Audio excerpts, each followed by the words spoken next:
할렐루야. 하나님께서 우리를 사랑하십니다. 네, 오늘은 신적 존재감과 현원감이라는 좀 약간 알쏭살쏭한 제목으로 말씀을 함께 보겠습니다. 출애굽기 3장 10절에서 12절까지 말씀입니다. 출애굽기 3장 10절에서 12절까지 말씀을 우리 함께 한 목소리를 읽겠습니다. 이제 내가 너를 바로에게 보내어 너에게 내 백성 이스라엘 자손을 애굽에서 인도하여 내게 하리라. 모세가 하나님께 아뢰되 내가 누구이기에 바로에게 가며 이스라엘 자손을 애굽에서 인도하여 내리이까. 하나님이 이르시되 내가 반드시 너와 함께 있으리라. 네가 그 백성을 애굽에서 인도하여 낸 후에 너희가 이 산에서 하나님을 섬기리니 이것이 내가 너를 보낸 증거니라. 아멘. 사람은 무엇으로 사는가? 얼마 전에도 이런 질문으로 설교를 시작한 기억이 있는데, 여러분, 사람은 무엇으로 삽니까? 사람은 사랑으로 삽니다. 사람은 이 땅에 태어나서 충분한 사랑을 받아야만 사람답게 될 수 있고, 또 다른 누군가를 아낌없이 사랑할 때 사람다운 삶을 살 수 있습니다. 사람은 무엇으로 사는가? 사람은 사랑받고 사랑함으로 살아가는 존재입니다. 왜 그럴까요? 하나님이 그런 분이시기 때문에 그렇습니다. 하나님, 요한일서 4장 16절에 보면 하나님은 사랑이시다라고 말씀하십니다. 여러분, 삼위일체 교리가 중요한 이유가 바로 이 때문입니다. 성부, 성자, 성령 하나님께서 서로 사랑받고 서로 사랑함으로 온전히 하나 되신 분이라고 말씀하시는 것입니다. 그것이 삼위일체 교리의 가장 중요한 의미입니다. 하나님께서 그렇게 존재하시는 분이라는 거예요. 사랑받고 사랑함으로 존재하시는 분, 그것이 삼위일체 삼위일체 교리의 의미이고, 하나님은 사랑이시다라고 말씀하시는 것의 의미인 것입니다. 태초에 하나님께서 그 하나님의 형상으로 우리를 창조하셨습니다. 하나님께서 하나님의 형상으로 우리를 창조하셨다는 것은 하나님께서 사랑받고 사랑함으로 존재하시는 분인 것처럼 우리 또한 그렇게 존재하는 존재라는 것을 의미하는 것입니다. 우리 또한 하나님을 사랑하고 이웃을 사랑하고 하나님께 사랑받고 서로에게 사랑받음으로 서로 사랑받고 사랑함으로 온전히 하나 되는 존재, 그것이 바로 하나님의 형상이라는 것의 의미인 것입니다. 그래서 요한복음 17장에 보면 예수님께서 제자들에게 이렇게 말씀하십니다. 아버지께서 내 안에, 내가 아버지 안에 있는 것 같이 그들도 다 하나가 되어서 우리 안에 있게 하시기를 한다. 이런 우리가 하나 된 것 같이 그들도 하나 되게 하려 합니다. 내가 그들 안에 있고 아버지께서 내 안에 계시어 그들로 온전함을 이루어 하나 되게 하려 합니다라고 말씀하십니다. 그래서 예수님께서 제자들에게 그래서 아버지께서 나를 보내신 것 같이 또 나를 사랑하신 것 같이 그들도 사랑하신 것을 세상으로 알게 하려 함이로소이다 라고 말씀하고 계시죠. 이것이 복음이에요. 복음 안에는 우리를 온전히 사랑하시는 하나님의 사랑이 가득 담겨 있습니다. 그 사랑으로 말미암아 우리가 하나님의 자녀가 되고 또 하나님의 자녀가 되어서 하나님의 사랑 안에 거하는 그런 존재가 되는 것입니다. 하나님의 나라는 삼위일체 하나님과 우리가 온전히 하나가 되는 나라입니다. 우리는 삼위일체 하나님의 사랑 안에서 마음을 다하고 성품을 다하고 힘을 다하여 하나님을 사랑하며 이웃을 내 몸같이 사랑함으로 온전히 하나가 되어서 하나님의 나라를 이루어가게 되는 것입니다. 사람이라는 말이 그런 의미가 아닐까? 제가 이렇게 인터넷에서 어떤 이미지를 찾다가 이런 이미지를 제가 찾았습니다. 사람, 사랑, 마음, 이런 이렇게 캘리그래피를 써놓은 것을 보면서, 사람이라는 존재는 그 사람이라는 단어 받침에 이 미음이라는 것을 보면서, 이것이 사람의 마음 안에 가득 담겨 있는 어떤 사랑, 그런 것을 의미하는 것이 아닐까. 사람이라는 존재는 사랑을 담는 마음, 그 사랑을 담는 그릇 같은, 그 마음에 사랑이 담긴 그릇 같은 그런 존재가 아닐까, 이런 생각이 들었습니다.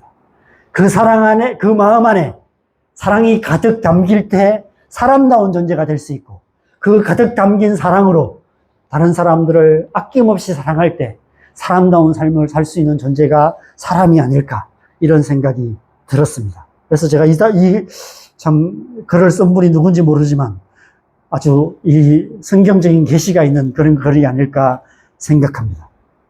그런 의미에서 또 다른 이미지를 찾았는데, 사람, 사랑, 삶이라는 이 세 가지 단어가 똑같은 의미가 아닐까, 이런 생각이 들었습니다. 사람은 사랑받고 사랑하는 삶을 통해서 살아가는 존재, 그런 존재라는 것을 의미하는 것 같습니다. 하나님의 사랑으로, 서로 사랑함으로, 그런 삶을 통해서 하나님 나라를 이루어가는 존재가 사람인 것입니다. 그런데 오늘 본문에서 모세가 하나님의 백성들을 애굽에서 구원하여 내라는 하나님의 이 역사적인 부르심 앞에서 내가 누구이기에? 라는 질문을 하고 있습니다. 여러분, 왜 모세는 이 결정적인 순간에 이런 질문을 했을까요? 이 질문 안에는 어떤 의미가 있을까요? 내가 누구이기에? Who am I? 라는 이 질문은 이 세상 모든 사람들 안에 있는 가장 본질적인 질문입니다. 우리 자신의 존재의 의미를 묻는 질문이고, 우리의 삶의 목적을 묻는 질문이기도 합니다. 우리가 사람다운 사람이 되고 사람다운 삶을 살기 위해서는 우리 안에 있는 이 본질적인 질문에 대한 분명한 대답, 분명한 확신이 있어야만 합니다. 내가 누구인지, 내가 왜 살아야 되는지, 내 삶의 의미와 목적이 무엇인지에 대한 하나님으로부터 오는 분명한 해답이 있어야만 우리는 하나님의 백성으로서 하나님의 백성답게 살 수 있고 하나님의 백성다운 존재가 될 수 있습니다. 이 질문 안에는 우리 자신에 대한 두 가지 본질적인 질문이 포함되어 있는데, 첫 번째는 자기의 존재감에 대한 질문이 포함되어 있습니다. 자기 존재감이란 쉽게 설명하면 자신의 존재에 대해서 긍정하는 마음이라고 할 수 있습니다. 줄여서 자존감이라고도 말할 수 있습니다.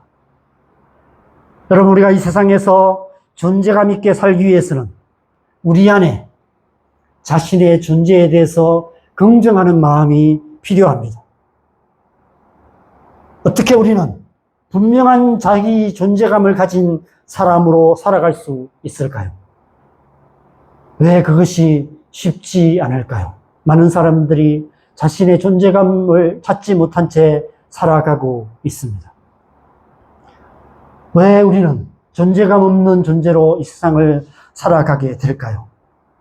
그 이유는 인간이라는 존재가 스스로 존재하는 존재가 아니기 때문입니다. 우리 안에 있는 자기 자신에 대한 존재감도 우리 스스로 안에서 생겨나는 것이 아닙니다. 인간이라는 존재는 관계 안에서 존재하는 존재예요. 그래서 우리 안에 있는 자기 존재감도 의미 있는 관계들을 통해서 생겨나게 됩니다. 이 땅에 태어나 부모님과 가족들과 그리고 나를 둘러싼 사람들과의 관계 안에서 충분한 사랑을 받으며 긍정적인 시선을 받으며 그렇게 살아온 사람들 안에는 자기의 존재에 대한 긍정적인 미친 존재감을 갖게 됩니다. 그런 사람들은 어디서나, 세상 어디에서나 어떤 존재감 있는 삶을 살아가는 그런 모습들을 보게 됩니다. 그런데 반대로 충분한 사랑과 긍정적인 시선을 받지 못하고 자란 사람들 안에는 자기 자신의 존재감이 너무 희미한 그런 모습을 보게 됩니다. 그래서 세상 사람들 속에서도 희미한 존재감으로 살아가게 됩니다. 분명한 자기 존재감을 가진 존재로 살지 못하게 되는 것이죠. 여러분, 우리가 분명한 자기 존재감을 가진 존재가 되어서 이 세상 속에서 분명한 존재감을 나타내는 존재로 살기 위해서는 지속적이고 충분한 사랑을 받아야만 합니다. 또한 이 질문은 자기 효능감에 대한 질문이기도 합니다. 우리가 이 세상에서 사람다운 삶을 살아가기 위해서는 내가 정말 필요한 사람이라는 사실, 내가 정말 쓸모있는 사람이라는 사실을 끊임없이 피드백 받는 것이 필요합니다.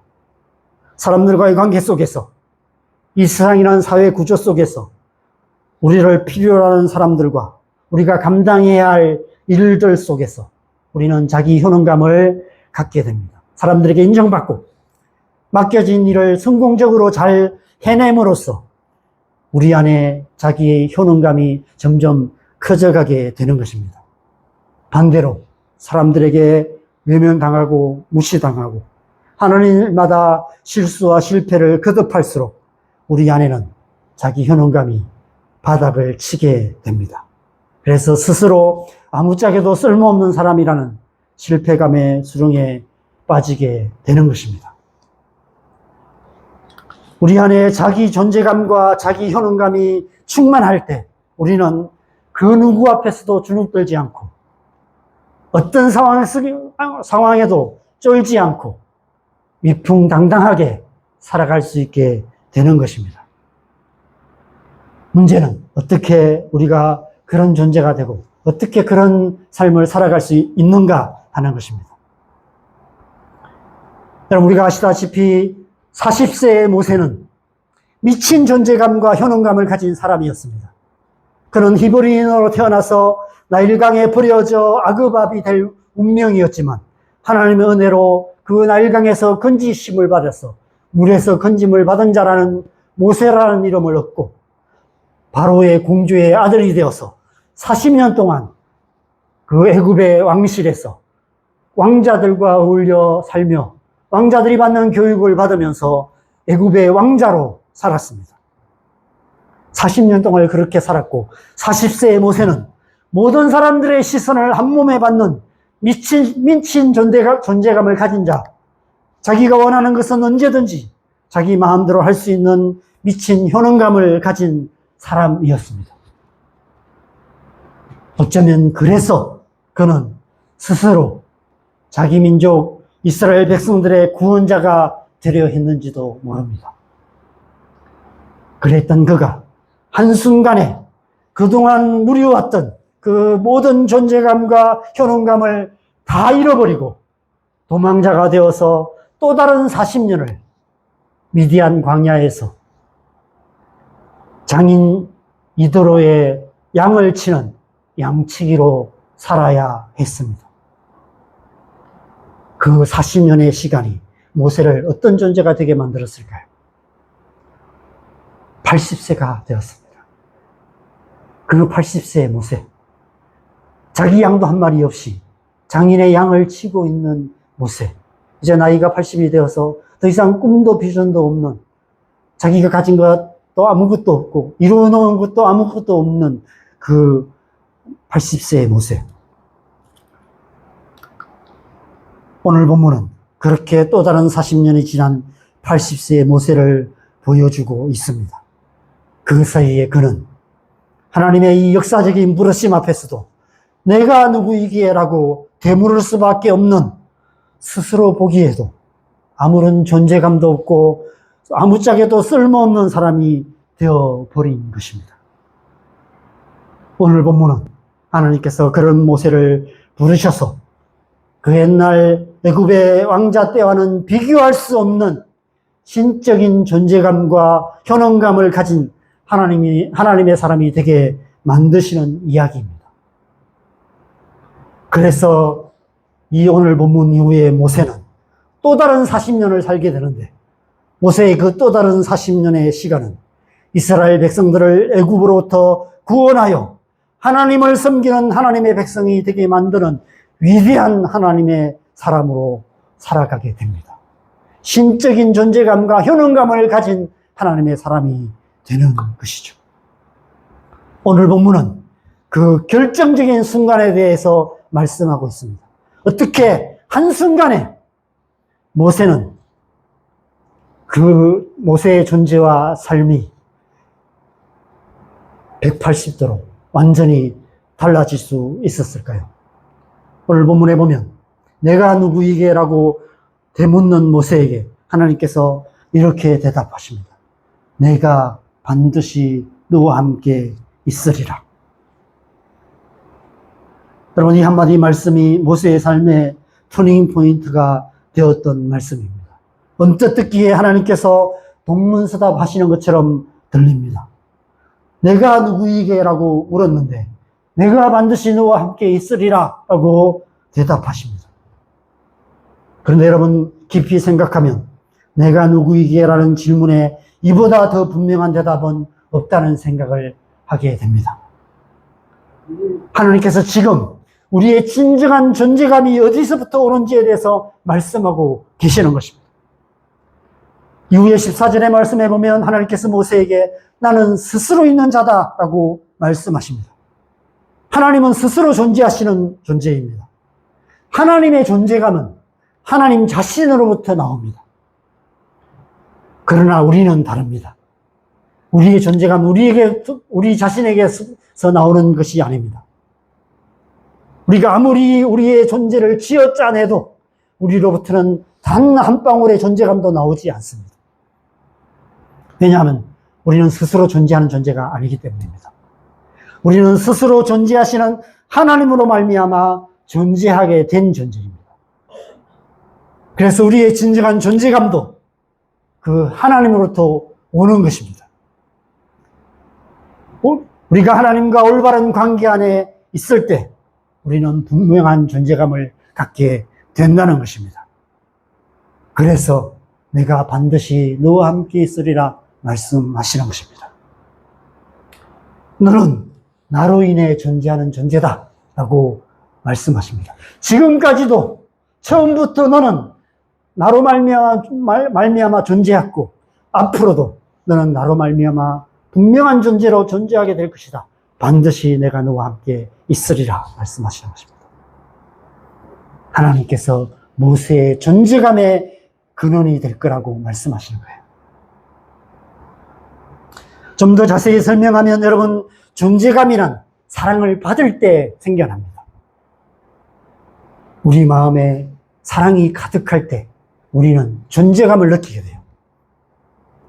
사람이란 존재가 그 마음에 사랑을 담는 그릇 같은 존재이기에 의미 있는 관계들을 통해서 주어지는 사랑으로 말미암아 우리는 분명한 자기 존재감을 갖게 됩니다. 그래서 우리에게는 가족들이 필요하고 친구들이 필요하고 이웃들이 필요하고 직장 동료들도 필요합니다. 반면에 효능감이란 우리가 사랑을 할 때 생겨납니다. 우리 안에 그 가득한 사랑으로 우리의 가족들, 이웃 친구들, 직장의 동료들과의 관계 안에 어울리며 사랑을 주고받을 때 누군가의 필요를 채워주고 우리를 통해서 사람들이 기뻐하고 또 우리의 삶을 통해서 사람들이 유익함을 얻고 그런 것을 보면서 우리는 나라는 존재에 대한 효능감을 갖게 됩니다. 우리를 둘러싼 사람들과 사랑받고 사랑하는 관계 안에서 우리는 존재감과 효능감을 갖고 살아가게 됩니다. 그런데 문제는 사람이란 존재가 유한한 존재라는 것입니다. 그들의 존재 자체도 유한할 뿐 아니라 그들의 사랑 또한 유한하다는 것입니다. 우리를 사랑하는 사람들이 영원히 우리 곁에 있지 않다는 것입니다. 뿐만 아니라 때로는 알 수 없는 이유로 그들의 마음이 돌변해서 우리를 더 이상 사랑하지 않고 오히려 우리를 미워하는 일도 일어난다는 것입니다. 그래서 어느 순간부터 우리를 사랑하던 사람들이 우리를 떠나기 시작하고 우리를 향한 그 사랑의 눈빛들이 점점 더 시선들이 점점 줄어들게 되고 이 알 수 없는 이유로 사람들이 우리를 미워하는 그런 경험도 하게 되고 그렇게 살아가다 보면 점점 더 우리의 존재감이 희미해져가는 그런 삶을 살아가게 된다는 것입니다. 반대로 우리 자신이 또 그렇게 되어 간다는 거예요. 우리 자신이 더 이상 누군가를 사랑할 수 없는 때가 온다는 것입니다. 오늘 본문의 80세의 모세와 같은 순간이 온다는 것입니다. 나이는 숫자에 불과하다는 유행과 가사는 듣기에는 좋지만 진리는 아닙니다. 저도 우리나라 나이로 앞자리 숫자가 바뀌어서 갈수록 존재감과 현응감이 희미해져 간다는 느낌이 많이 듭니다. 언제부터인가 내가 누구이기야라는 모세 같은 질문을 자꾸 하게 되는 것 같습니다. 개척교회라는 상황이 그런 질문을 더 하게 만드는 것 같다는 생각도 듭니다. 제가 남성교회 사역할 때는 날마다 여러 성도님들께서 목사님 하면서 저의 존재감을 끊임없이 확인시켜 주셨습니다. 한 달 일정표에 빽빽하게 적힌 일정들이 저의 현원감을 증거해 주었습니다. 그런데 지금은 텅 빈 교회에 혼자 앉아 있는 시간이 훨씬 많습니다. 나라는 존재가 여기 있다는 사실에 관심을 가지는 사람도 별로 없고 그 사실을 중요하게 여기는 사람도 별로 없습니다. 일정표를 볼 필요조차 없는 일정을 살아가고 있습니다. 시간이 지날수록 나 자신조차도 나의 존재에 대해, 내 삶에 대해 긍정하기가 힘들어집니다. 저만 그런 것이 아닐 것입니다. 사실 사람이란 존재가 정도의 차이만 있을 뿐 다 얼추 비슷한 인생의 여정을 살아가게 됩니다. 나이가 들어갈수록 우리 안에 자기 존재감과 현원감이 점점 약해지고 시들어져 갈 수밖에 없습니다. 고령화 사회가 되어 가면서 공원 벤치마다 삼삼오오 모여 계신 어르신들의 모습을 볼 때가 많이 있습니다. 하루 종일 그렇게 무료한 시간을 보내시는 모습을 보면 짠하기도 하고 나도 언젠가는 저렇게 또 저런 시간을 보내게 되지 않을까 이런 생각이 듭니다. 그분들도 한때는 누군가의 아들, 딸로서 누군가의 남편과 아내로서 누군가의 아빠와 엄마로서 살면서 때론 우리의 사회와 직장에서 없어서는 안 될 중요한 역할을 감당하며 미친 존재감과 현원감을 갖고 열심히 살았던 분들일 것입니다. 그런데 나이가 들어가면서 의미 있는 관계와 역할들이 하나 둘씩 사라지기 시작하고 이제 더 이상 자신을 찾는 사람도 자신을 필요로 하는 일도 없는 상태, 그런 상태가 되어서 아무런 존재감과 현원감이 없는 사람이 되어버린 것입니다. 그래서 오늘 80세의 모세처럼 내가 누구이기에라는 가장 본질적인 질문을 하면서 의미 없는 하루하루를 견디며 살아가고 있는 것이죠. 그런 모세에게, 그런 우리에게 하나님께서 말씀하십니다. 내가 반드시 너와 함께 있으리라.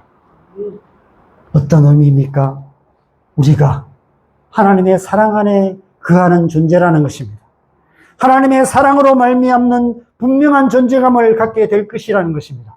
이 세상의 사랑은, 이 세상 사람들은 영원하지 않지만 하나님은 영원하신 분이시고 하나님의 사랑은 영원무한한 사랑이기 때문에 그 하나님의 사랑으로 말미암아 우리는 온전한 존재감, 무한한 존재감을 가진 그런 존재가 될 것이라는 것입니다.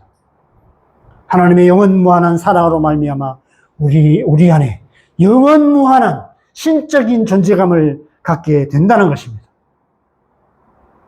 그래서 그 하나님의 사랑 안에 거하며 그 하나님의 사랑으로 사랑하는 그런 신적 존재감과 신적인 현원감을 가진 하나님의 사람으로 살아가게 될 것이라고 말씀하고 계시는 것이죠.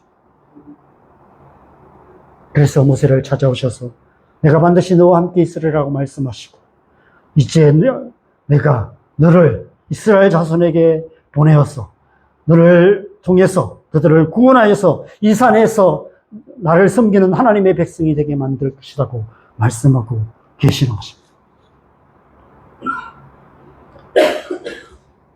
여러분, 왜 예수님께서 이 땅에 오셨습니까? 임마누엘의 하나님, 우리와 함께 하시는 하나님이 되시기 위해서입니다. 마태복음 1장 23절에 보라, 처녀가 잉태하여 아들을 낳을 것이요 그의 이름을 임마누엘이라 하리라.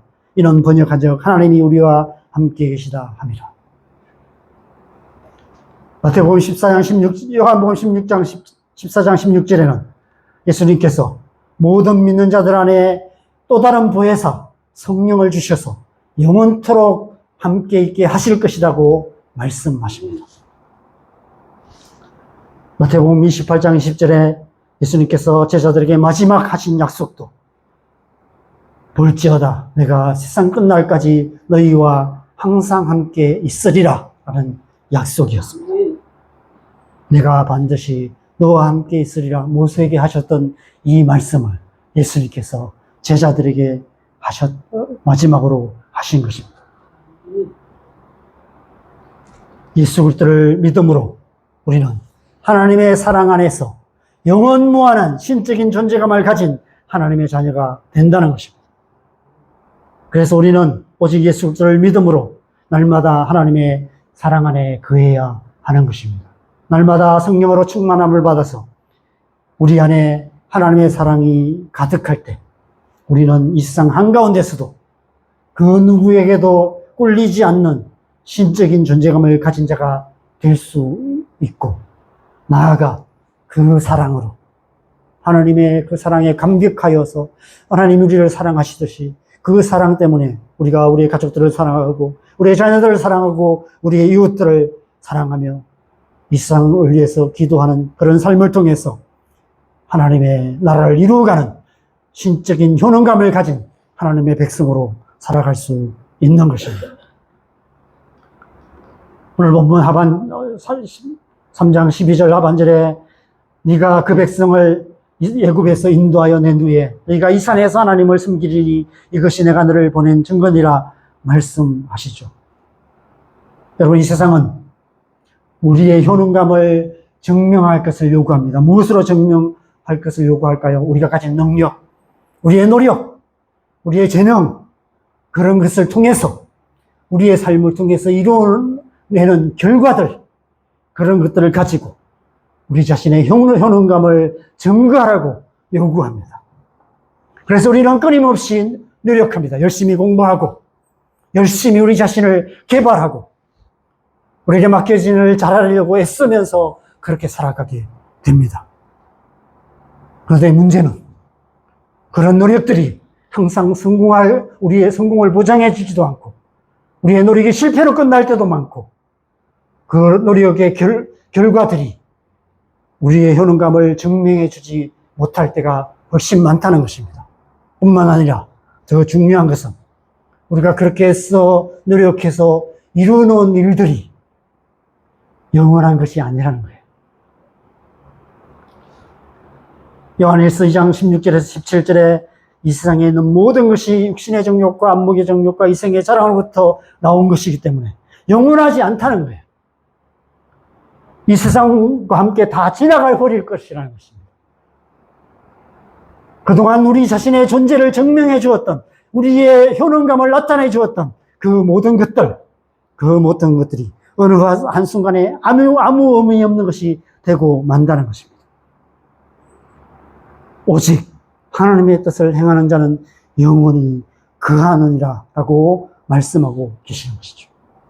하나님 나라와 그 일을 구하는 삶, 영원한 하나님 나라를 위해서 살아가는 삶, 그 삶이 신적 효능감을 나타내는 삶이라고 말씀하고 계시는 것입니다.